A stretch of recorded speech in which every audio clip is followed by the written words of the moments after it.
There will be people for decades onwards saying, Luxembourg, is it not going? Is it closed down? And they'll feel a bit as if they've let their subscription to a club fail, and then they're disappointed when they're not allowed in. I mean, for me, Luxembourg was just so precious in my life, but I don't think I could ever argue for it to continue, because clearly time's passed it by. Hey, hi, how are you doing? Jeff Graham here in the hot seat for the next 3 hours, the final programme on... It's not supposed to have gone. No, that's the thing, you know, it's... Oh, I think without any shadow of a doubt, it's gone, hasn't it? Well, if you've got an Astra dish or cable television, you can get it. Yes, but if I believe the industry papers, it had got to the stage it would have been easier for the DJs to do house calls to play the records rather than trouble a transmitter. So isn't it better just to accept that it belonged to a different era? When I wake up in the morning light, very, very cool about that really emphasis of it. This is Radio City on 197 meters medium wave. This is the station that was created by Screaming Lord Sutch. It's time now to introduce our record of the week, which is the Fabulous Fortune singing Look Homeward, Angel.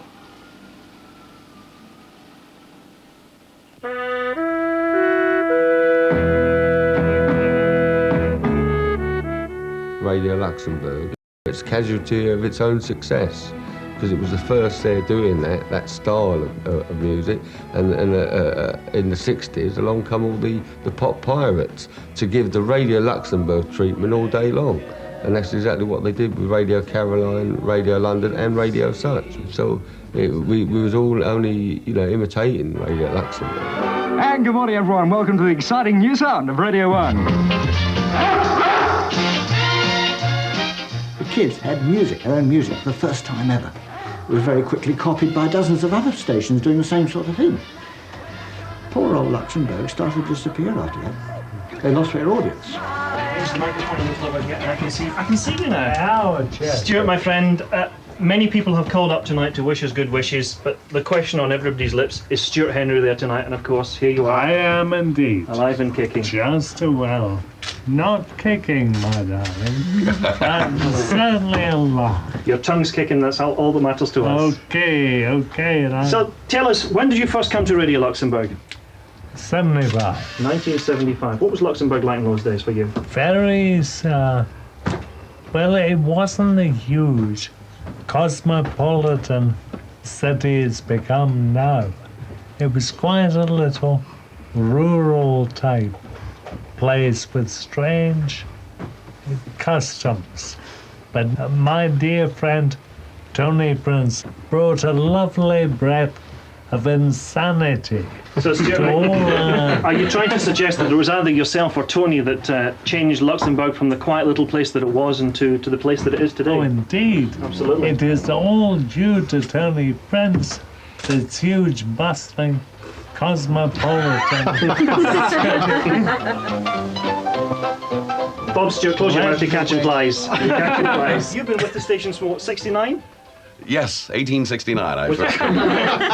So, Tony, I think the most important part of your career was the times that you met Elvis, because I know that he was very dear to you. But we're going to have a listen to a little bit of tape now. It's actually on record of the night that Elvis popped his clogs and went up to that big... That's a very disrespectful way to put it. Yes, I think that's a bit of a throwaway line for an occasion loud. like this.